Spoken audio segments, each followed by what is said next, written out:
ಮಕ್ಕಳೆಲ್ಲ ಒಂದಾಗಿ ಬನ್ನಿ, ತಾಯ್ನಾಡ ಜಯಭೇರಿ ನಾವಾಗಬೆನ್ನಿ. ಕನ್ನಡದ ಮಕ್ಕಳೆಲ್ಲ ಒಂದಾಗಿ ಬನ್ನಿ, ತಾಯ್ನಾಡ ಜಯಭೇರಿ ನಾವಾಗಬೆನ್ನಿ. ಕನ್ನಡದ ಮಕ್ಕಳೆಲ್ಲ ಒಂದಾಗಿ ಬನ್ನಿ. ಆನೇಕಲ್ ತಾಲೂಕಿನ ಬೊಮ್ಮಸಂದ್ರದಲ್ಲಿರುವ ಖಾಸಗಿ ಹೋಟೆಲ್ ಆವರಣದಲ್ಲಿ ಕನ್ನಡಿಗರ ವ್ಯಾಪಾರ ವೇದಿಕೆ ವತಿಯಿಂದ ಸುದ್ದಿಗೋಷ್ಠಿಯನ್ನು ಆಯೋಜಿಸಲಾಗಿತ್ತು.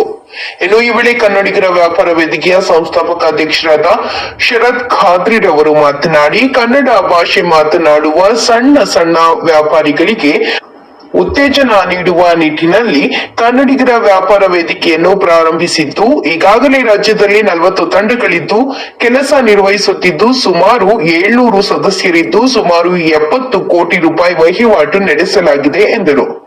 ಇನ್ನು ವಿಶೇಷವಾಗಿ ಕನ್ನಡಿಗರ ವ್ಯಾಪಾರ ವೇದಿಕೆಯು ಸಂಪರ್ಕ ಸೇತುವೆಯಾಗಿ ಕೆಲಸ ನಿರ್ವಹಿಸುತ್ತದೆ. ಇಲ್ಲಿ ಯಾವುದೇ ಮಧ್ಯವರ್ತಿಗಳಿಲ್ಲ, ಜೊತೆಗೆ ಯಾರಿಗೂ ಕಮಿಷನ್ ನೀಡುವಂತಿಲ್ಲ.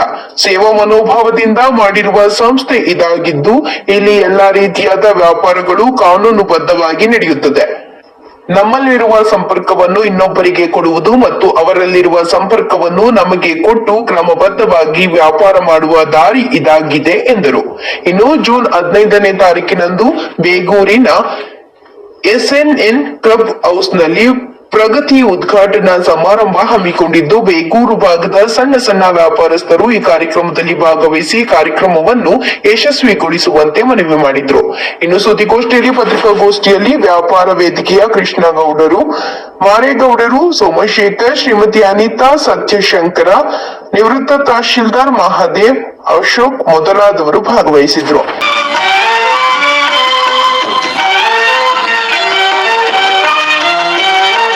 ಗೆಳೆತನದ ವರದ ಹಸ್ತ ನೀಡಿ ಬನ್ನಿ, ಮೊಳತಿರುವ ಭೇದಗಳ ಬಿಟ್ಟು ಬನ್ನಿ. ಗೆಳೆತನದ ವರದ ಹಸ್ತ ನೀಡಿ ಬನ್ನಿ, ಮೊಳತಿರುವ ಭೇದಗಳ ಬಿಟ್ಟು ಬನ್ನಿ. ಕನ್ನಡದ ಮಕ್ಕಳೆಲ್ಲ ಒಂದಾಗಿ ಬನ್ನಿ, ತಾಯ್ನಾಡ ಜಯಭೇರಿ ನಾವಾಗಬೆನ್ನಿ. ಕನ್ನಡದ ಮಕ್ಕಳೆಲ್ಲ ಒಂದಾಗಿ ಬನ್ನಿ.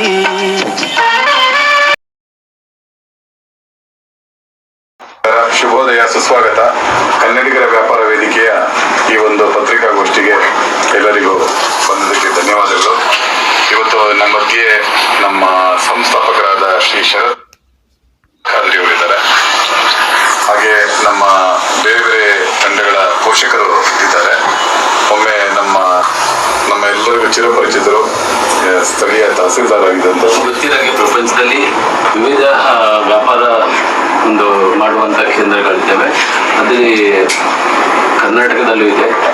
ಕರ್ನಾಟಕದಲ್ಲಿ ಬೇರೆ ಬೇರೆ ವೇದಿಕೆಗಳಿದ್ರೂ ಕೂಡ ನಮ್ಮಲ್ಲಿ ಒಂದು ಕನ್ನಡಿಗರ ವ್ಯಾಪಾರ ವೇದಿಕೆ ಅಂತೇಳಿ ಮೊದಲ ಬಾರಿಗೆ ಕನ್ನಡಿಗರನ್ನ ಮಾತನಾಡುವಂಥವ್ರನ್ನ ಒಟ್ಟುಗೂಡಿಸಿ ಅವರ ವ್ಯಾಪಾರ ವೃದ್ಧಿಗೊಳಿಸುವ ಸಲುವಾಗಿ ಒಂದು ವೇದಿಕೆಯನ್ನ ನಮ್ಮ ಸನ್ಮಾನ್ಯ ಸಂಸ್ಥಾಪಕರಾದ ಶರದ್ ಖಾದ್ರಿ ಸರ್ ಮಾಡಿದ್ದಾರೆ. ಅವ್ರು ಯಾರಂತಂದ್ರೆ ಖಾದ್ರಿ ಶಾಮಣ್ಣ ಅವರು ತಮ್ಗೆ ಗೊತ್ತೇ ಚೆನ್ನಾಗಿದೆ. ಅವರ ಕನ್ನಡದ ಎಡಿಟರ್ ಆಗಿದ್ರು ಮತ್ತು ಸ್ವಾತಂತ್ರ್ಯ ಹೋರಾಟಗಾರರಾಗಿದ್ರು. ಅವರ ಮಗ ಅಚ್ಯುತನ್ ಸರ್ ಅಂತ ಅವರ ತಮ್ಮನ ಮಗ ಇದ್ದಾರೆ. ಜೊತೆಗೆ ಇವರು ನಮ್ಮ ತಾತವರು ಪೂತಿನ ನರಸಿಂಹಾಚಾರ್ಯರು ಅಂತೇಳಿ ಬಹಳ ಫೇಮಸ್ ಪದ್ಮಶ್ರೀ ಅವರು ಸರ್, ಅವಾರ್ಡ್ ವಿನ್ನರ್ ಆಗಿದ್ದಾರೆ. ಅವರ ಒಂದು ಕಾಣಿಕೆಯಾಗಿ ಇವರು ನಮ್ಮ ಕರ್ನಾಟಕಕ್ಕೆ ಕನ್ನಡಿಗರಿಗೆ ಏನಾದ್ರು ಕೊಡ್ಬೇಕು ಅಂತ ಯೋಚನೆ ಮಾಡಿ ಈ ಒಂದು ವೇದಿಕೆಯನ್ನ ಪ್ರಾರಂಭ ಮಾಡಿದ್ದಾರೆ. ಪ್ರಾರಂಭ ಮಾಡಿದ ನಂತರ ಸುಮಾರು 40 ತಂಡಗಳು ಈಗಾಗಿದೆ. ಒಂದು 70 ಕೋಟಿ ವ್ಯವಹಾರ ಈಗಾಗಲೇ ನಡೆದಿದೆ. ಜೊತೆಗೆ 40 ತಂಡಗಳ ಜೊತೆಗೆ 700 ಜನರು ಕೂಡ ಇದ್ದಾರೆ. ಇಡೀ ನೆಕ್ಸ್ಟ್ ಇದರಲ್ಲಿ ಒಂದು 2000 ಜನರನ್ನು ಸೇರಿಸುವಂತ ವ್ಯವಸ್ಥೆ ನಮ್ಮಲ್ಲಿದೆ. ಜೊತೆಗೆ ಇಡೀ ರಾಜ್ಯದಲ್ಲಿ ಎಲ್ಲ ಕಡೆ ಉದ್ದಗಲಕ್ಕೂ ಸೇರ್ತಾ ಇದೆ. ನಮ್ಮ ಗಡಿನಾಡು ಒಂದು ಭಾಗ ಕೂಡ ಇದು ನಮ್ಮೆಲ್ಲ ಸೇರಿ ನಮ್ಗೆ ಅವಕಾಶ ಮಾಡಿಕೊಟ್ಟಿದ್ದಾರೆ. ಇದೇನಂತಂದ್ರೆ ವೇದಿಕೆ ಮುಖಾಂತರ ನಾವು ಒಬ್ಬರಿಗೊಬ್ಬರು ಪರಿಚಯ ಮಾಡಿಕೊಂಡು ವ್ಯಾಪಾರ ವೃದ್ಧಿಗೊಳಿಸಕ್ಕೆ ಸಾಮಾನ್ಯ ವ್ಯಕ್ತಿಗಳು ಯಾರು ನಂಬಲ್ಲ. ಅದಕ್ಕೋಸ್ಕರ ವೇದಿಕೆ ನಿರ್ಮಾಣ ಮಾಡಿದಂತ ನಮ್ಮ ಸಂಸ್ಥಾಪಕರಾದ ಸನ್ಮಾನ್ಯ ಶರದ್ ಖಾದ್ರಿ ಅವ್ರನ್ನ ಈಗ ವೇದಿಕೆಗೆ ಇದ್ದಾರೆ. ಅವರನ್ನ ತಮ್ಮೆಲ್ಲರ ಪರವಾಗಿ ಸ್ವಾಗತಿಸುತ್ತೇನೆ. ಹಾಗೆ ಹಾಗೇನೆ ನಮ್ಮ ಪೋಷಕರಾದಂಥ ಚಂದ್ರಪುರದ ಪೋಷಕರಾದಂಥ ಮುರಳ್ ಸರ್ ಇದ್ದಾರೆ, ಸೋಮಶೇಖರ್ ಮುರಳ್ ಸರ್, ಮತ್ತೆ ಅನಿತಾ ನಂದಗುಡಿ ಒಂದು ತಂಡದ ಪೋಷಕರಾಗಿದ್ದಾರೆ, ಅವರು ಇದ್ದಾರೆ, ಮತ್ತೆ ನಮ್ಮ ಡಾಕ್ಟರ್ ಮಾರೇಗೌಡರು ಇದ್ದಾರೆ, ಮತ್ತೆ ನಮ್ಮ ಪೋಷಕರು, ನಮ್ಮ ಲೀಡರ್ ಆಗಿರುವಂಥವ್ರು, ನಮ್ಮ ಅಧ್ಯಕ್ಷರು, ನಮ್ಮ ಕೃಷ್ಣೇಗೌಡರು, ಅವ್ರನ್ನು ಕೂಡ ಸ್ವಾಗತಿಸ್ತೇನೆ. ಮತ್ತೆ ಮುಖ್ಯವಾಗಿ ನಾನು ಶರತ್ ಖಾದ್ರಿ ಅಂತ, ಕನ್ನಡಿಗರ ವ್ಯಾಪಾರ ವೇದಿಕೆಯ ಸಂಸ್ಥಾಪಕ. ಕನ್ನಡಿಗರು ಯಾರು ವ್ಯಾಪಾರದಲ್ಲಿದ್ದಾರೆ ಅಂಥವ್ರನ್ನೆಲ್ಲ ಒಗ್ಗೂಡಿಸಿ ಒಂದು ವೇದಿಕೆ ಸೃಷ್ಟಿ ಮಾಡೋದಕ್ಕೆ ಇದೊಂದು ಪ್ರಯತ್ನ. ಕನ್ನಡಿಗರ ವ್ಯಾಪಾರ ವೇದಿಕೆ ಯಾಕೆ ಇವತ್ತಿನ ದಿನ ಅಗತ್ಯ ಆಗಿದೆ ಅಂತ ಹೇಳಿದ್ರೆ, ನಮ್ಮಲ್ಲಿ ಕನ್ನಡಿಗರು ಇವತ್ತಿನ ದಿನ ಒಗ್ಗಟ್ಟಾಗಿ ನಾವು ಒಂದು ಒಬ್ರಿಗೊಬ್ರು ಬೆಳೆಸೋಣ, ಒಬ್ರಿಗೊಬ್ರು ಬೆಳೆದಾಗ ಈ ಕರ್ನಾಟಕದ ರಾಜ್ಯದಲ್ಲಿ ನಮ್ಮ ಆರ್ಥಿಕ ವ್ಯವಸ್ಥೆ ಕೂಡ ಬೆಳೆಯುತ್ತೆ ಅನ್ನೋ ಒಂದು ಉದ್ದೇಶದಿಂದ ಸಣ್ಣ ವ್ಯಾಪಾರಿಗಳಿಗೆ ಮಾಡಿರೋ ಒಂದು ವೇದಿಕೆ. ನಮ್ಮಲ್ಲಿ ನಾವು ತಂಡಗಳು ಅಂತ ಕರಿತೀವಿ. 40 ತಂಡಗಳೀಗ ಕನ್ನಡಿಗರ ವ್ಯಾಪಾರ ವೇದಿಕೆಯಲ್ಲಿ ಕರ್ನಾಟಕದಾದ್ಯಂತ ಇದೆ. ಪ್ರತಿಯೊಂದು ತಂಡದಲ್ಲಿ ಬೇರೆ ಬೇರೆ ವರ್ಗದಿಂದ ವ್ಯಾಪಾರಿಗಳು ಸೇರ್ತಾರೆ. ಒಂದೊಂದು ತಂಡದಲ್ಲಿ ಒಂದು ವರ್ಗದಿಂದ ಒಬ್ಬರನ್ನ ಮಾತ್ರ ತಗೊಳ್ಳೋ ಒಂದು ಪದ್ಧತಿ ಇದೆ. ಯಾಕೆ ಅಂತ ಹೇಳಿದ್ರೆ, ಪ್ರತಿ ತಂಡದಲ್ಲಿ ಕಾಂಪಿಟೇಷನ್ ಅನ್ನೋ ಒಂದು ವಾತಾವರಣ ಇರಬಾರ್ದು, ಒಬ್ರಿಗೊಬ್ರು ಸಹಾಯ ಮಾಡಿಕೊಂಡು ಸಹಕಾರ ಮಾಡೋ ಥರದ್ದು ಒಂದು ವಾತಾವರಣ ಇರಬೇಕು ಅಂತ ಹೇಳಿ ಪ್ರತಿ ತಂಡದಲ್ಲಿ ಒಂದು ವರ್ಗದಿಂದ ಒಬ್ಬರನ್ನ ಮಾತ್ರ ನಾವು ಆಯ್ಕೆ ಮಾಡ್ತೀವಿ. ಈ ಥರ ನಮ್ಮದು 40 ತಂಡಗಳಿದೆ. ಈಗ ನಾವು ಟೋಟಲ್ ಆಗಿ ಇವಾಗ 700 ಜನ ಸದಸ್ಯರಾಗಿದ್ದೀವಿ 1.5 ವರ್ಷದಲ್ಲಿ. ನಾವಿಲ್ಲಿ ಪ್ರತಿ ವಾರ ಸಿಗೋ ಥರದ ಒಂದು ಪದ್ಧತಿ ಇದೆ. ಪ್ರತಿ ವಾರ ಎಲ್ಲ ಸಭೆಗಳು ಸಿಗ್ತಾರೆ ಬೇರೆ ಬೇರೆ ಜಾಗಗಳಲ್ಲಿ ಕರ್ನಾಟಕದಲ್ಲಿ. ಸಿಕ್ಕಿದಾಗ ನಮ್ಮ ವ್ಯಾಪಾರದ ಬಗ್ಗೆ ನಾವು ತಿಳಿಸ್ಕೊಡ್ತೀವಿ ಎಲ್ಲರಿಗೂ. ನಾವು ಏನು ಮಾಡ್ತೀವಿ, ನಾವು ಹೇಗೆ ನಮ್ಮ ಮಾರ್ಕೆಟಲ್ಲಿ ನಾವು ಡಿಫ್ರೆಂಟ್ ಆಗಿದ್ದೀವಿ ಅನ್ನೋದು ಎಲ್ಲರಿಗೂ ಹೇಳೋದಕ್ಕೆ ಒಂದು ಅವಕಾಶ ಸಿಗುತ್ತೆ. ಹಾಗಾಗಿ ನಮ್ಗೇನಾಗುತ್ತೆ, ಒಬ್ರಿಗೊಬ್ರು ಪರಿಚಯ ಆಗುತ್ತೆ, ಮತ್ತು ಅವ್ರ ಬಿಸ್ನೆಸ್ ಬಗ್ಗೆ ನಮ್ಮ ಕಾನ್ಫಿಡೆನ್ಸ್ ಬಂದಾಗ ಅವ್ರ ಬಿಸ್ನೆಸ್ನ ಬೇರೆ ಒಬ್ಬರಿಗೆ ತಿಳಿಸ್ಕೊಡೋದಕ್ಕೆ ನಮಗೊಂದು ಧೈರ್ಯ ಕೂಡ ಇರುತ್ತೆ. ಈ ಥರದ ಒಂದು ವಾತಾವರಣ ಕ್ರಿಯೇಟ್ ಮಾಡಿ ನಾವು ಎಲ್ಲರಿಗೂ ರೆಫರೆನ್ಸ್ ಮೂಲಕ, ಅಂದರೆ ನಮ್ಮ ಕಾಂಟ್ಯಾಕ್ಟ್ಸ್ನ ಶೇರ್ ಮಾಡಿಕೊಂಡು ರೆಫರೆನ್ಸ್ ಮೂಲಕ ಎಲ್ಲರ ಬಿಸ್ನೆಸ್ನ ಬೆಳೆಸೋದಕ್ಕೆ ಒಂದು ಪ್ರಯತ್ನ ಮಾಡ್ತಾ ಇದ್ದೀವಿ. ವೇದಿಕೆ ನಾವು ಇವತ್ತಿನ ದಿನ ದೊಡ್ಡ ಮಟ್ಟದಲ್ಲಿ ನಾವು ಸರ್ಕಾರನೂ ಅಲ್ಲ, ನಾವು ಯಾವುದೇ ಒಂದು ದೊಡ್ಡ ಒಂದು ಸಂಸ್ಥೆನೂ ಅಲ್ಲ, ಯಾರಿಗಾನ ಹಣಕಾಸು ಕೊಟ್ಟು ಬೆಳೆಸೋವಂಥ ಸಂಸ್ಥೆ ಅಲ್ಲ. ಹಾಗಾಗಿ ನಾವೇನು ಮಾಡ್ತಾ ಇದ್ದೀವಿ ಅಂದರೆ, ನಮ್ಮ ಕಾಂಟ್ಯಾಕ್ಟ್ಸ್ಗಳನ್ನ ಶೇರ್ ಮಾಡಿ, ನಮ್ಮ ರೆಫರೆನ್ಸ್ಗಳನ್ನ ಶೇರ್ ಮಾಡಿ ಒಬ್ರಿಗೊಬ್ರು ಕೈ ಜೋಡಿಸಿ ಎತ್ತೋದಕ್ಕೆ ಒಂದು ಪ್ರಯತ್ನ ಮಾಡ್ತಾ ಇದ್ದೀವಿ. ಈ ಒಂದು ಪ್ರಯತ್ನ ಸಫಲವಾಗಿದೆ ಅಂತ ಹೇಳಕ್ಕೆ ಇಷ್ಟಪಡ್ತೀನಿ. ಯಾಕಂದರೆ 1.5 ವರ್ಷದಲ್ಲಿ 700 ಜನ ಸೇರಿ ನಾವು ಹತ್ತತ್ರ 70 ಕೋಟಿಯಷ್ಟು ವ್ಯವಹಾರ ಮಾಡಿದ್ದೀವಿ. ಈ 70 ಕೋಟಿಯಷ್ಟು ವ್ಯವಹಾರ ಮಾಡಿರೋ ಪ್ರತಿಯೊಂದು ಟ್ರಾನ್ಸಾಕ್ಷನ್ ಡೀಟೇಲ್ಸ್ ಕೂಡ ನಮ್ಮ ಒಂದು ಆ್ಯಪ್ ಇದೆ, ಕವ್ಯಾವೇ ಅಂತ ಒಂದು ಆ್ಯಪ್ ಮಾಡಿದ್ದೀವಿ ನಾವು. ಈ ಆ್ಯಪಲ್ಲಿ ಪ್ರತಿಯೊಂದು ಡೀಟೇಲ್ಸು ಸಿಗುತ್ತೆ. ಯಾರಿಗೆ ಕನೆಕ್ಷನ್ಸ್ ಕೊಟ್ಟರು, ಯಾರಿಗೆ ಯಾವ ಥರದ್ದು ಒಂದು ಸಂಪರ್ಕನ ನೀಡಿ ಒಂದು ಪ್ರಾಜೆಕ್ಟ್ ಮಾಡಿಸ್ಕೊಟ್ಟಿದ್ದಾರೆ, ಆ ಪ್ರಾಜೆಕ್ಟಿಂದ ಯಾರಿಗೆ ಎಷ್ಟು ದುಡ್ಡು ಬಂದಿದೆ, ಪ್ರಾಜೆಕ್ಟಿಂದ ಏನು ಒಂದು ಸಹಾಯ ಆಗಿದೆ, ಎಲ್ಲದನ್ನು ಕೂಡ ತಿಳಿಸ್ಕೊಡೋದಕ್ಕೆ ಒಂದು ಅವಕಾಶ ಇದೆ. ಆ ಥರದ್ದೊಂದು ಆ್ಯಪನ್ನು ಮಾಡಿದ್ದೀವಿ. ಹಾಗಾಗಿ ಪ್ರತಿಯೊಂದು ನಿಮಿಷ ನಾನು ನಿಮಗೆ ಹೇಳ್ಬೋದು, ಇವತ್ತಿನ ದಿನ ನಮ್ಮ ವೇದಿಕೆಯಲ್ಲಿ ಎಷ್ಟು ವ್ಯವಹಾರಗಳು ಬಂದಿದೆ, ಎಷ್ಟು ರೆಫರೆನ್ಸ್ ಬಂದಿದೆ, ಎಷ್ಟು ಜನ ಸದಸ್ಯರಿದ್ದಾರೆ, ಯಾವ ಭಾಗದಲ್ಲಿ ಯಾರು ಎಷ್ಟು ವ್ಯವಹಾರ ಮಾಡ್ತಾ ಇದ್ದಾರೆ ಅನ್ನೋದನ್ನ ನಾನು ನಿಮಗೆ ತಿಳಿಸ್ಕೊಡೋದಕ್ಕೆ ಒಂದು ಆ್ಯಪ್ ಇಂದ ನಮಗೆ ಇದೊಂದು ಸಾಧ್ಯ ಆಗ್ತಾ ಇದೆ. ಈ ಥರದೊಂದು ವ್ಯವಸ್ಥೆ ಮಾಡೋದಕ್ಕೆ ನಾವು ಹಲವಾರು ಜನ, ನಾವು ಇಲ್ಲಿ ಕೂತಿರೋರು ಎಲ್ಲರೂ ಕೂಡ ಇನ್ನಷ್ಟು ಜನ ಎಲ್ಲ ಸೇರಿ ನಾವು ಶ್ರಮ ಪಟ್ಟಿದ್ದಕ್ಕೆ ಇದೊಂದು ಸಾಧ್ಯ ಆಗಿದೆ. ಬಟ್ ನಮಗೊಂದು ಸಂತೋಷ ಏನಂದ್ರೆ, ಇಷ್ಟು ಬೇಗ ಇಷ್ಟೊಂದು ಸಣ್ಣ ಕಾಲಾವಕಾಶದಲ್ಲಿ ಇಲ್ಲಿವರೆಗೂ ಮುಟ್ಟಿದೀವಿ ಅಂತ ಹೇಳಿದ್ರೆ, ಈ ವರ್ಷದ ಕೊನೆ ಅಷ್ಟೊತ್ತಿಗೆ ಅಂದ್ರೆ ಹತ್ತತ್ರ 2 ವರ್ಷ ಆಗಿರುತ್ತೆ ನಮ್ಮ ವೇದಿಕೆ ಶುರು ಮಾಡಿ. ಅಷ್ಟರಲ್ಲಿ ನಾವು ಒಂದು 150-200 ಕೋಟಿಯಷ್ಟು ವ್ಯವಹಾರ ಮಾಡೋದಕ್ಕೆ ನಮಗೊಂದು ಸಾಧ್ಯ ಇದೆ ಅನ್ನೋ ಒಂದು ನಂಬಿಕೆ ಇವಾಗ ನಮಗೆ ಬಂದಿದೆ. ಸೊ ಈ ವಿಷಯ ಹಲವಾರು ಜನಕ್ಕೆ ತಲುಪಬೇಕು, ಇನ್ನಷ್ಟು ಜನಕ್ಕೆ ಗೊತ್ತಾಗಬೇಕು, ಕನ್ನಡಿಗರ ವ್ಯಾಪಾರ ವೇದಿಕೆ ಅವರು ಕೂಡ ಸೇರಬೇಕು ಅನ್ನೋ ಒಂದು ಉದ್ದೇಶದಿಂದ ನಿಮ್ಮೆಲ್ಲರ ಸಹಕಾರ ಬಯಸ್ತಾ ಇದ್ದೀವಿ. ಮಾಧ್ಯಮ ಮಿತ್ರರಿಂದ ನಮಗೆ ಇದೊಂದು ಸಹಾಯ ಆಗಬೇಕು. ಈಗಾಗಲೇ ನಮ್ಮದು ಬೆಂಗಳೂರು, ಮೈಸೂರು, ಕುಶಾಲನಗರ, ಚಾಮರಾಜನಗರ, ಶಿವಮೊಗ್ಗ, ಧಾರವಾಡ, ದೇವನಹಳ್ಳಿ ಇಲ್ಲೆಲ್ಲ ಭಾಗದಲ್ಲಿ ತಂಡಗಳು ಶುರುವಾಗಿದೆ. ಇಷ್ಟರಲ್ಲೇ ಮಂಗಳೂರು ಮತ್ತು ತುಮಕೂರಲ್ಲೂ ಕೂಡ ಶುರು ಮಾಡ್ತಾ ಇದ್ದೀವಿ. ಸೊ ಈ ಇನ್ನೊಂದು ವರ್ಷದೊಳಗೆ ಈ ಪ್ರತಿಯೊಂದು ಜಿಲ್ಲೆಗಳಲ್ಲಿ ನಾವು ಇರಬೇಕು ಅಂತ ನಮ್ಮದೊಂದು ಪ್ರಯತ್ನ ಇದೆ. ಅದಾದಮೇಲೆ ತಾಲೂಕು ಲೆವೆಲಲ್ಲೂ ಕೂಡ ಹೋಗಿ ನಾವು ಎಲ್ಲ ಥರದ ಕನ್ನಡಿಗರ ವ್ಯಾಪಾರದಲ್ಲಿರೋರು ಎಲ್ಲರನ್ನೂ ಸೇರಿಸ್ಕೊಳ್ಬೇಕು ಅನ್ನೋ ಒಂದು ಉದ್ದೇಶ. ಮುಂದಿನ ದಿನಗಳಲ್ಲಿ ಕರ್ನಾಟಕದಲ್ಲಿರೋ ಕನ್ನಡ ಮಾತಾಡೋ ಎಲ್ಲ ವ್ಯಾಪಾರಿಗಳು ನಮ್ಮ ವೇದಿಕೆಯಲ್ಲಿ ಒಂದು ಅಭಿನ್ನ ಅಂಗವಾಗಿರಬೇಕು ಅನ್ನೋದು ನಮ್ಮ ಆಸೆ. ಹಾಗಾಗಿ ನಾವು ಇದೊಂದು ಪ್ರಯತ್ನ ಮಾಡ್ತಾ ಇದ್ದೀವಿ. ನಾವೆಲ್ಲರೂ ಒಂದೊಂದು ಬಿಸ್ನೆಸ್ ಅಲ್ಲಿ ಇದ್ದೀವಿ. ನಮ್ಮ ಮೇನ್ ಬಿಸ್ನೆಸ್ ಇದಲ್ಲ, ನಾವೆಲ್ಲರೂ ಒಂದೊಂದು ಬಿಸ್ನೆಸ್ ಅಲ್ಲಿ ಇದ್ದೀವಿ. ಅದ್ರ ಜೊತೆಗೆ ಒಂದು ಸಮಯ ಕೊಟ್ಟು ಈ ವೇದಿಕೆನ ಬೆಳೆಸ್ತಾ ಇರೋದು ಯಾಕೆ ಅಂದ್ರೆ, ಎಲ್ಲರೂ ಕೂಡ ಕೈ ಜೋಡಿಸಿದ್ರೆ ಈ ರಾಜ್ಯ ಅದ್ಭುತವಾಗಿ ಬೆಳೆಯುತ್ತೆ. ಸಣ್ಣ ವ್ಯಾಪಾರಿಗಳು ಬೆಳೆದ್ರೆ ಸುಮಾರು ಜನಕ್ಕೆ ಕೆಲಸ ಸಿಗುತ್ತೆ. ಬರೀ ಬಿಸ್ನೆಸ್ ಅಷ್ಟೇ ಅಲ್ಲ, ಕೆಲಸ ಸಿಕ್ಕಿದಾಗ ರಾಜ್ಯ ಕೂಡ ಬೆಳೆಯುತ್ತೆ. ಇವತ್ತಿನ ನಾವು ಬಿಸ್ನೆಸ್ ಅಂದಾಗ ನಾವು ಹೇಳ್ತೀವಿ ಗುಜರಾತ್ ಒಂದು ಅದ್ಭುತವಾದ ರಾಜ್ಯ, ಮಹಾರಾಷ್ಟ್ರ ಅದ್ಭುತವಾದ ರಾಜ್ಯ ಅಂತ ಹೇಳ್ತೀವಿ. ಸಣ್ಣ ವ್ಯಾಪಾರಿಗಳು ವ್ಯಾಪಾರದ ಒಂದು ಅದ್ಭುತವಾಗಿರೋ ಒಂದು ಸೃಷ್ಟಿ ಮಾಡಿದಾರಪ್ಪ ಅಂತ ಹೇಳಿದಾಗ, ಯಾರು ಮಾಡಿದ್ದಾರೆ ಅಂದ್ರೆ ಕನ್ನಡಿಗರು ಮಾಡಿದ್ದಾರೆ ಅನ್ನೋ ಒಂದು ವಿಷಯ ಬರಬೇಕು. ಕರ್ನಾಟಕದಲ್ಲೂ ಕೂಡ ಅದ್ಭುತವಾಗಿರೋ ವ್ಯಾಪಾರಿಗಳಿದ್ದಾರೆ ಅನ್ನೋ ಒಂದು ಹೆಸರು ಬರಬೇಕು ಅಂತ ಒಂದು ಉದ್ದೇಶದಿಂದ ನಾವು ಇದೊಂದು ಸಣ್ಣದಾಗೆ ಒಂದು ಹೆಜ್ಜೆಗಳು ಇಡ್ತಾ ಇದ್ದೀವಿ. ಮುಂದಿನ ದಿನಗಳಲ್ಲಿ ಇದೊಂದು ದೊಡ್ಡ ಬಲಿಷ್ಠವಾಗಿ ಶಕ್ತಿ ಆಗುತ್ತೆ. ನಮಗೆ ನಾವು ಸಹಾಯ ಮಾಡ್ಕೊಂಡು ಮುಂದೆ ಬೆಳೆಯೋಣ. ನಾವು ಯಾವುದೋ ಒಂದು ಸರ್ಕಾರದವ್ರು ಬರ್ತಾರೆ, ಇನ್ನೊಬ್ರು ಯಾರೋ ಸಹಾಯ ಮಾಡ್ತಾರೆ ಅಂತ ಬಯಸೋ ಬದಲು ನಮಗೆ ನಾವು ಸಹಾಯ ಮಾಡಿಕೊಂಡು ಸಂಪರ್ಕಗಳನ್ನ ಹಂಚಿಕೊಂಡು ಬೆಳೆಯೋಣ ಅನ್ನೋ ಉದ್ದೇಶದಿಂದ ಕನ್ನಡಿಗರ ವ್ಯಾಪಾರ ವೇದಿಕೆ ಸೃಷ್ಟಿಯಾಗಿದೆ. ಸರ್, ವ್ಯಾಪಾರ ಅಂತಂದ್ರೆ ಯಾವ ತರ ಇದು? ಅಂದ್ರೆ ಈಗ ರಿಯಲ್ ಎಸ್ಟೇಟ್ ಇಲ್ಲ ಕನ್ಸ್ಟ್ರಕ್ಷನ್ ಫೀಲ್ಡ್ ಇಲ್ಲ ನೀವೇನು ಬೈ ಮಾಡಿ ತಗೊಳ್ಳೋಂಥದ್ದು ಯಾವ ತರ? ನಾವು ನಮ್ಮ ವ್ಯಾಪಾರದಲ್ಲಿದ್ದೀವಿ. ಉದಾಹರಣೆಗೆ ನನ್ನದು ಒಂದು ಪೂರ್ವ ಶಾಲೆಗಳಿದೆ, ಆಟಮ್ ಲೀವ್ಸ್ ಅಂತ ನನ್ನ ಪ್ರೀ ಸ್ಕೂಲ್ ಚೈನ್ ಇದೆ. ಮೇಡಮ್ ಮ್ಯಾನ್ ಪವರ್ ಸರ್ವಿಸಸ್ ಕೊಡ್ತಾರೆ. ಸೋಮಶೇಖರ್ ಸರ್ ಫೈರ್ ಎಸ್ಟಿಂಗ್ವಿಷರ್ ಇದರಲ್ಲಿದ್ದಾರೆ, ಅಂದರೆ ಅವ್ರದ್ದು ಫೈರ್ ಸರ್ವಿಸಸ್, ಫೈರ್ ಸೇಫ್ಟಿ ಇದನ್ನೆಲ್ಲ ಮಾಡ್ತಾರೆ. ಕೃಷ್ಣೇಗೌಡ ಸರ್ ರಿಯಲ್ ಎಸ್ಟೇಟ್ ಅಲ್ಲಿದ್ದಾರೆ. ನಮ್ಮ ಮಹಾದೇವ್ ಸರ್ ಕೂಡ ರಿಯಲ್ ಎಸ್ಟೇಟ್ ಡಾಕ್ಯುಮೆಂಟೇಷನ್ ಅಲ್ಲಿದ್ದಾರೆ. ಟ್ಯಾಕ್ಸ್ ಮತ್ತೆ ಲಿಟಿಗೇಷನ್ ಸಂಬಂಧವಾಗಿ ಡಾಕ್ಟರ್ ಮಾರೇಗೌಡರಿದ್ದಾರೆ. ಈ ತರ ಹಲವಾರು ಡಾಕ್ಟರ್ಗಳಿದ್ದಾರೆ ನಮ್ಮಲ್ಲಿ, ಫಿಸಿಯೋಥೆರಪಿಸ್ಟ್ಗಳಿದ್ದಾರೆ, ಇನ್ಫ್ರಾಸ್ಟ್ರಕ್ಚರ್ ಆರ್ಕಿಟೆಕ್ಟ್ಸ್ ಇದ್ದಾರೆ, ಇಂಜಿನಿಯರ್ಸ್ ಇದ್ದಾರೆ. ಪ್ರತಿಯೊಂದು ವ್ಯಾಪಾರದಲ್ಲಿರೋರು ಕೂಡ ನಮ್ಮಲ್ಲಿದ್ದಾರೆ. ಕೆಮಿಕಲ್ ಟ್ರೇಡರ್ಸ್ ಇದ್ದಾರೆ ನಮ್ಮಲ್ಲಿ, ಎಕ್ಸ್ಪೋರ್ಟ್ ಇಂಪೋರ್ಟ್ ಮಾಡೋರು ಇದ್ದಾರೆ, ಲೆದರ್ ಪ್ರಾಡಕ್ಟ್ಸ್ ಮಾಡೋರು ಇದ್ದಾರೆ, ಬೊಟಿಕ್ ಅವರು ಇದ್ದಾರೆ, ಫುಡ್ ಪ್ರಾಡಕ್ಟ್ಸ್ ಅವರು ಇದ್ದಾರೆ. ಅಂದ್ರೆ ನೀವು ಏನ್ ಕೇಳ್ತೀರಾ ಇದೆಲ್ಲ ಒಂದು ಕ್ಯಾಟಗರಿ ವರ್ಗದಲ್ಲಿರೋರು ಕೂಡ ವ್ಯಾಪಾರದಲ್ಲಿ ಯಾವುದೇ ತರದ ವ್ಯಾಪಾರ ಮಾಡ್ತಾ ಇದ್ರು. ಅಂದ್ರೆ ಲೀಗಲ್ ಏನೇ ಒಂದು ಅಫಿಷಿಯಲ್ ಲೀಗಲ್ ಆಗಿ ಏನೇ ಒಂದು ಮಾಡ್ತಾ ಇದ್ರೆ ಅಂಥವರೆಲ್ಲ ನಮ್ಮಲ್ಲಿ ಸೇರ್ಕೋಬಹುದು. ನಾವು ಕೆಲವು ಸ್ಟಾರ್ಟ್ಅಪ್ಸ್ಗೂ ಕೂಡ ಅವಕಾಶ ಕೊಡ್ತೀವಿ, ಕೆಲವು ಫ್ರೀಲಾನ್ಸರ್ಸ್ಗೂ ಕೂಡ ಅವಕಾಶ ಕೊಡ್ತೀವಿ. ಯಾಕಂದ್ರೆ ಸಣ್ಣ ಮಟ್ಟದಿಂದ ಶುರು ಮಾಡ್ತಾರೆ ಜನ, ಅಂಥವ್ರಿಗೂ ಕೂಡ ನಾವು ಸಹಾಯ ಮಾಡ್ತೀವಿ. ನಮ್ಮಲ್ಲೇ ನಮ್ಮ ವೇದಿಕೆಯಲ್ಲಿ ಚಾರ್ಟೆಡ್ ಅಕೌಂಟೆಂಟ್ಸು ಇದ್ದಾರೆ. ಹೆಂಗೆ ಒಂದು ಕಂಪ್ನಿನ ಫಾರ್ಮ್ ಮಾಡಬೇಕು ಅನ್ನೋ ಒಂದರಿಂದ ಹಿಡಿದು ಅವ್ರಿಗೆ ಕೈ ಹಿಡಿದು ಮುಂದಕ್ಕೆ ತಗೊಂಡೋಗೋದಕ್ಕೆ ಒಂದು ಅವಕಾಶ. ಅಷ್ಟೇ ಅಲ್ಲ, ನಾವು ಒಂದು ಅನುಭವ ಇದೆ. ನಾವೆಲ್ಲ ಕೆಲವು ವರ್ಷಗಳಿಂದ ವ್ಯಾಪಾರದಲ್ಲಿ ಇರೋದ್ರಿಂದ ಸಣ್ಣದಾಗಿ ಯಾರೊಬ್ರು ಶುರು ಮಾಡ್ತೀನಿ ಅಂತ ಬಂದಾಗ ಅವ್ರಿಗೆ ಹೇಗೆ ಬಿಸ್ನೆಸ್ ಮಾಡಬೇಕು ಅಂತ ಹೇಳ್ಕೊಡೋದ್ರಿಂದ ಹಿಡಿದು ನಮ್ಮ ಬೆಳವಣಿಗೆಗೆ ನಾವು ನಮ್ಮ ಒಂದು ಎಕ್ಸ್ಪೀರಿಯನ್ಸ್ ಇಂದ ಅವ್ರಿಗೂ ಬೆಳೆಯೋದಕ್ಕೆ ಒಂದು ಅವಕಾಶ ಮಾಡ್ಕೊಡ್ತೀವಿ. ನಾವು ಹೆಂಗೆ ಪ್ರಾಸೆಸ್ನ ಇಂಪ್ಲಿಮೆಂಟ್ ಮಾಡಬೇಕು, ನಮ್ಮ ಕಂಪ್ನಿಗಳನ್ನ ಹೆಂಗೆ ನಾವು ಮ್ಯಾನೇಜ್ ಮಾಡಬೇಕು ಅನ್ನೋದು ಎಲ್ಲ ವಿಷಯಗಳು ಕೂಡ ಈ ಒಂದು ವಾರದ ಸಭೆಗಳಲ್ಲಿ ನಾವು ಚರ್ಚೆ ಮಾಡ್ತೀವಿ. ಸೊ ಬರೀ ಒಂದು ಸಂಪರ್ಕಗಳು ಹಂಚೋದಷ್ಟೇ ಅಲ್ಲ, ನಮ್ಮ ಅನುಭವಗಳನ್ನು ಕೂಡ ಬಿಸ್ನೆಸ್ ಅಲ್ಲಿ ಆಗಿರೋದನ್ನ ನಾವು ಹಂಚಿಕೊಂಡು ಎಲ್ಲಾ ತರದ ವ್ಯಾಪಾರಿಗಳನ್ನು ಸೇರಿಸ್ಕೊತಾ ಇದೀವಿ. ಕಮಿಷನ್ ಕೊಡಬೇಕಾಗುತ್ತೆ?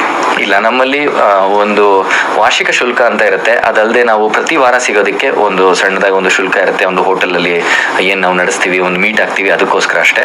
ಅದು ಬಿಟ್ಟರೆ ಯಾರು ಏನೇ ವ್ಯಾಪಾರ ಮಾಡಿದ್ರು ಯಾವ ಥರ ಕಮಿಷನ್ನು ಇರಲ್ಲ. ನಾವು ಇವತ್ತು ಯಾರೋ ಒಬ್ರಿಗೆ ಒಂದು ಬಿಸ್ನೆಸ್ ಕೊಡಿಸಿದ್ವಿ ಅಂದರೆ ಅದರಲ್ಲಿ ನಮಗೇನೋ ಒಂದು ಸಿಗುತ್ತೆ ಕಮಿಷನು, ಅದೆಲ್ಲ ನಾವು ಏನು ಬಯಸ್ತಾ ಇಲ್ಲ. ನಾನು ಒಬ್ರಿಗೆ ಸಹಾಯ ಮಾಡಿದ್ರೆ ಇನ್ನೊಬ್ರು ನನಗೆ ಸಹಾಯ ಮಾಡ್ತಾರೆ ಅನ್ನೋದ್ರ ಒಂದು ದೃಷ್ಟಿಕೋನದಲ್ಲಿ ಮಾಡ್ತಾ ಇದ್ದೀವಿ. ಹೊರಗಡೆ ಪ್ರಪಂಚದಲ್ಲಿ ಹೆಂಗಾಗುತ್ತೆ ಅಂತ ಹೇಳಿದಾಗ ನಾವು ಸಂಘಟಿತವಾಗಿ ಇಲ್ಲದೆ ಇದ್ದಾಗ ನನಗೇನು ಸಿಗುತ್ತೆ ಅನ್ನೋ ಒಂದು ಮನೋಭಾವನೆಯಲ್ಲಿ ಇರ್ತೀವಿ. ಆದರೆ ಈ ಥರದ್ದು ಒಂದು ವೇದಿಕೆಯಲ್ಲಿ ಬಂದಾಗ ಏನಾಗುತ್ತೆ, ನಾವು ಇನ್ನೊಬ್ರಿಗೆ ಯಾವ ತರ ಸಹಾಯ ಮಾಡ್ಬೋದು, ಇನ್ನೊಬ್ರನ್ನ ಹೇಗೆ ಬೆಳೆಸ್ಬೋದು, ಇದ್ರ ಬಗ್ಗೆ ವಿಚಾರ ಬರುತ್ತೆ. ಒಂದು ಬಹಳ ಪಾಸಿಟಿವ್ ಒಂದು ಕಲ್ಚರ್ನ ನಾವು ಡೆವಲಪ್ ಮಾಡಿ ಒಬ್ರಿಗೊಬ್ರು ಸಹಾಯ ರೆಫರೆನ್ಸ್ ಮೂಲಕ ಕೊಟ್ಟು, ಕನೆಕ್ಷನ್ಸ್ ಮೂಲಕ ಕೊಟ್ಟು ಅವ್ರನ್ನ ಬೆಳೆಸೋಣ ಅಂತ ಮಾಡ್ತಾ ಇದೀವಿ. ಇಷ್ಟೇ ಅಲ್ಲ, ಇವತ್ತು ಸಣ್ಣ ವ್ಯಾಪಾರಿಗಳನ್ನಷ್ಟೇ ಸೇರಿಸ್ಕೊಂಡು ಮಾಡಬೇಕು ಅಂತ ಶುರುವಾಗಿದ್ದ ವೇದಿಕೆ ಇವತ್ತಿನ ದಿನ ಒಂದು ಹೇಳಕ್ ಇಷ್ಟಪಡ್ತೀನಿ, ಎಲಿಟ್ ಕ್ಲಬ್ ಅಂತ ಒಂದು ಮಾಡಿದೀವಿ. ಅಂದ್ರೆ ಕನ್ನಡಿಗರಲ್ಲಿ 50 ಕೋಟಿ ಮೇಲೆ ವ್ಯವಹಾರ ಮಾಡ್ತಿರೋರು ವರ್ಷಕ್ಕೆ ಅಂತ ದೊಡ್ಡ ಮಟ್ಟಕ್ಕೆ ಬೆಳೆದಿರೋ ಸಾಧಕರು, ಕನ್ನಡಿಗರಲ್ಲಿ ಯಾರು ಸಾಧಕರಿದ್ದಾರೆ ಅವ್ರನ್ನು ಕೂಡ ನಾವು ಇತ್ತೀಚಿನ ದಿನಗಳಲ್ಲಿ ಇವಾಗ ಶುರು ಮಾಡಿದೀವಿ. ಒಂದು 2 ತಿಂಗಳಿಂದ ಸೇರಿಸ್ಕೊತಾ ಇದೀವಿ ವೇದಿಕೆಗೆ. ಅವ್ರನ್ನ ಇಲ್ಲಿ ನಾವು ಕರ್ಕೊಂಡ್ಬಂದು ನಾವಿಲ್ಲಿ ಅವರನ್ನ ಪರಿಚಯ ಮಾಡಿಸಿ ನಮ್ಮ ಇಡೀ ತಂಡಕ್ಕೆ. ಅಷ್ಟೇ ಅಲ್ಲ, ಅವ್ರಿಗೆ ಒಂದು ಸನ್ಮಾನದ ಒಂದು ಕಾರ್ಯಕ್ರಮಗಳು ಇಟ್ಕೊಂಡು ಮತ್ತೆ ಅವರ ಒಂದು ಬೆಳೆದಿದ್ದ ಹಾದಿಗಳನ್ನ ನಮ್ಮ ಜೊತೆ ಹಂಚ್ಕೊಳ್ಳೋದಕ್ಕೆ ವ್ಯವಸ್ಥೆಗಳನ್ನ ಮಾಡ್ತಾ ಇದೀವಿ, ಕಾರ್ಯಕ್ರಮಗಳನ್ನ ಮಾಡ್ತಾ ಇದೀವಿ. ಹಾಗಾಗಿ ಕರ್ನಾಟಕದಲ್ಲಿರೋ ಪ್ರತಿಯೊಂದು ವ್ಯಾಪಾರಿ, ಚಿಕ್ಕವರಾಗಿರ್ಲಿ ದೊಡ್ಡವರಾಗಿರ್ಲಿ, ಎಲ್ಲರಿಗೂ ಮುಂದಿನ ದಿನಗಳಲ್ಲಿ ಒಂದು ವೇದಿಕೆ ಅಂತ ಆದ್ರೆ ಕನ್ನಡಿಗರ ವ್ಯಾಪಾರ ವೇದಿಕೆಯಾಗಿ ನಿಂತ್ಕೋಬೇಕು ಅಂತ ನಮ್ಮ ಉದ್ದೇಶ. ಈಗ ಕರ್ನಾಟಕದಲ್ಲಿ ಕರ್ನಾಟಕ ಸಂದರ್ಭದಲ್ಲಿ ಸಣ್ಣ ವ್ಯಾಪಾರಿಗಳೆಲ್ಲ ನೆಲೆ ಕಚ್ಚಿಬಿಟ್ರು, ಸರಿಯಾಗಿ ವ್ಯಾಪಾರಗಳು ಸಿಗ್ತವೆ, ಮುಚ್ಚೋಗ್ಬಿಟ್ಟು ಅಂಥವ್ಗಳಿಗೆ ಏನಾದರೂ ಕರ್ಕೊಂಡ್ಬಂದು ಮತ್ತೆ ರೀರೈಟ್ ಮಾಡಿ ಸುಮಾರು ಜನ ಬಂದಿದ್ದಾರೆ ಸರ್. ಸುಮಾರು ಜನ ಮತ್ತೆ ನಾವು ಮಾಡಬೇಕು ಅಂತ ಹೇಳಿ ಹೊಸದಾಗಿ ಶುರು ಮಾಡಬೇಕು ಅಂತ ಬಂದಿರೋರು ಸುಮಾರು ಜನ ಇದ್ದಾರೆ. ಅಂಥವ್ರಿಗೆಲ್ಲ ನಾವು ಪ್ರೋತ್ಸಾಹ ಕೊಡ್ತಾ ಇದೀವಿ. ನಾವು ನಮ್ಮ ಅನುಭವನ ಶೇರ್ ಮಾಡ್ಕೋತೀವಿ, ನಮ್ಮ ಕಾಂಟ್ಯಾಕ್ಟ್ಸ್ನ ಶೇರ್ ಮಾಡ್ಕೋತೀವಿ. ಅವ್ರನ್ನ ನಾವು ಎಷ್ಟು ಬೆಳೆಸೋಕ್ಕಾಗುತ್ತೋ ಬೆಳೆಸೋಕ್ಕೆ ತಯಾರಿದ್ದೀವಿ. ಅದಕ್ಕೆ ನಾವು ಅತಿ ಹೆಚ್ಚು ಶುಲ್ಕ ಕೂಡ ಇಟ್ಟಿಲ್ಲ. ಯಾಕಂದ್ರೆ ಇದನ್ನ ಒಂದು ಸರ್ವಿಸ್ ಆಂಗಲ್ ಇಂದ ಮಾಡ್ತಾ ಇರೋದ್ರಿಂದ, ಒಂದು ಸೇವೆ ಅನ್ಕೊಂಡು ಮನೋಭಾವನೆಯಲ್ಲಿ ಇಟ್ಕೊಂಡು ನಾವು ಮಾಡ್ತಾ ಇರೋದ್ರಿಂದ ವರ್ಷಕ್ಕೆ ವಾರ್ಷಿಕ ಶುಲ್ಕ ಕೂಡ ಬಹಳ ಕಡಿಮೆ ಇಟ್ಟಿದ್ದೀವಿ.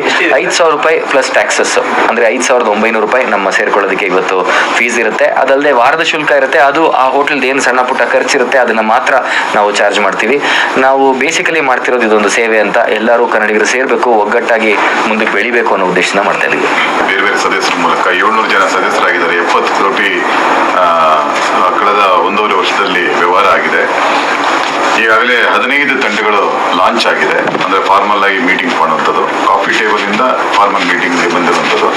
ಹಾಗೆ ನಮ್ಮ ಈ ತಮಿಳುನಾಡು ಗಡಿ ಭಾಗದಲ್ಲಿ ಇರುವಂಥ ತಂಡಗಳು, ಈಗ ಗಂಧದ ಗುಡಿ ನಮ್ಮ ಅನಿತಾ ಮೇಡಮ್ ಇದ್ದಾರೆ ಬನ್ನೇರಘಟ್ಟ ರಸ್ತೆನಲ್ಲಿ, ಅವ್ರದ್ದು 2 ವಾರ ಹಿಂದೆ ಲಾಂಚ್ ಆಯಿತು.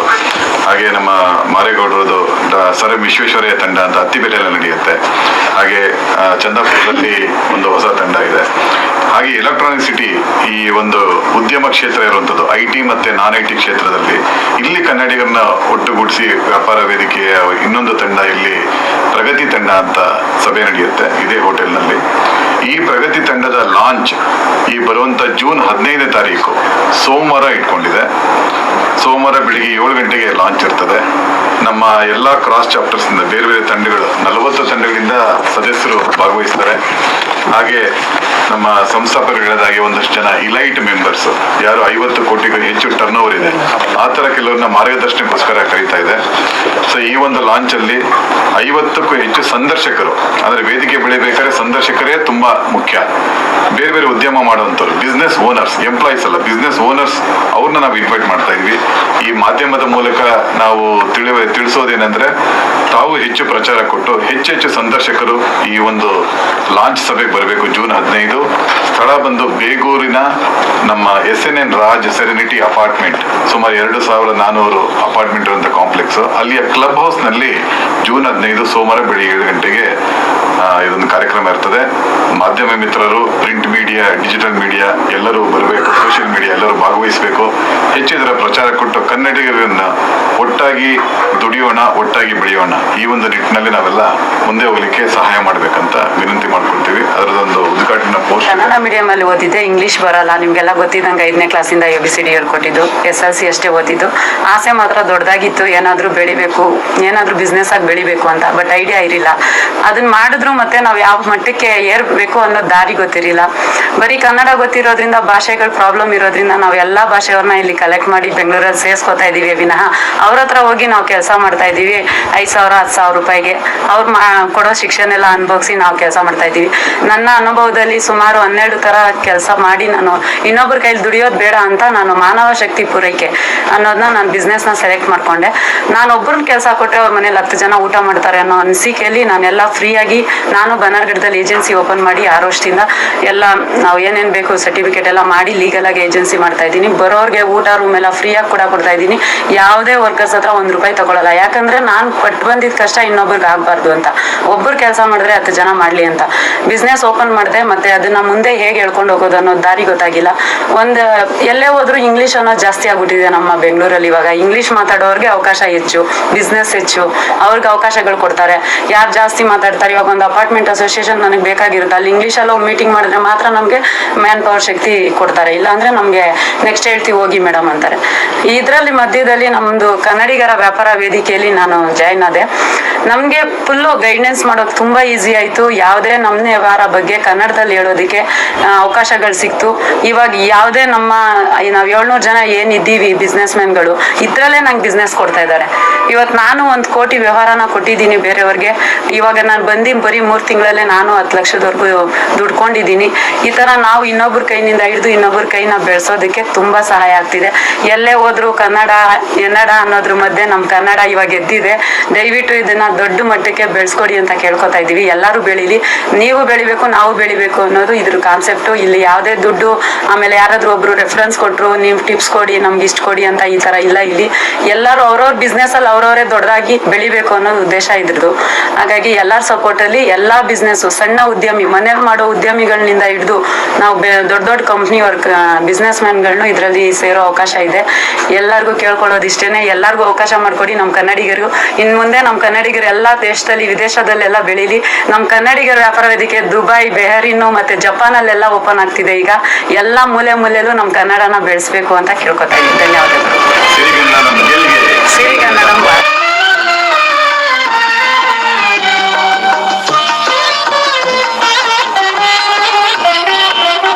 ಒಂದು ತಾಯಿಯ ಮಡಿಲ ಮಕ್ಕಳೆನ್ನಿ, ಒಂದು ತಾಯಿಯ ನುಡಿಯ ನುಡಿವೆವೆನ್ನಿ. ಒಂದು ತಾಯಿಯ ಮಡಿಲ ಮಕ್ಕಳೆನ್ನಿ, ಒಂದು ತಾಯಿಯ ನುಡಿಯ ನುಡಿವೆವೆನ್ನಿ. ಕೀಳು ನಾವೆಂಬವರ ಕಣ್ತೆರೆಯರೆನ್ನಿ, ಕೀಳು ನಾವೆಂಬುವರ ಕಣ್ತೆರೆಯರೆನ್ನಿ. ಬೀಳು ನಾವೆಂಬುವರ ಬಾಯ್ ಮುಚ್ಚ ಬನ್ನಿ, ಬೀಳು ನಾವೆಂಬುವರ ಬಾಯ್ ಮುಚ್ಚ ಬನ್ನಿ. ಕನ್ನಡದ ಮಕ್ಕಳೆಲ್ಲ ಒಂದಾಗಿ ಬನ್ನಿ, ತಾಯ್ನಾಡ ಜಯ ಬೇರಿ ನಾವಾದವೆನ್ನಿ ಕನ್ನಡದ ಮಕ್ಕಳೆಲ್ಲ ಒಂದಾಗಿ ಬನ್ನಿ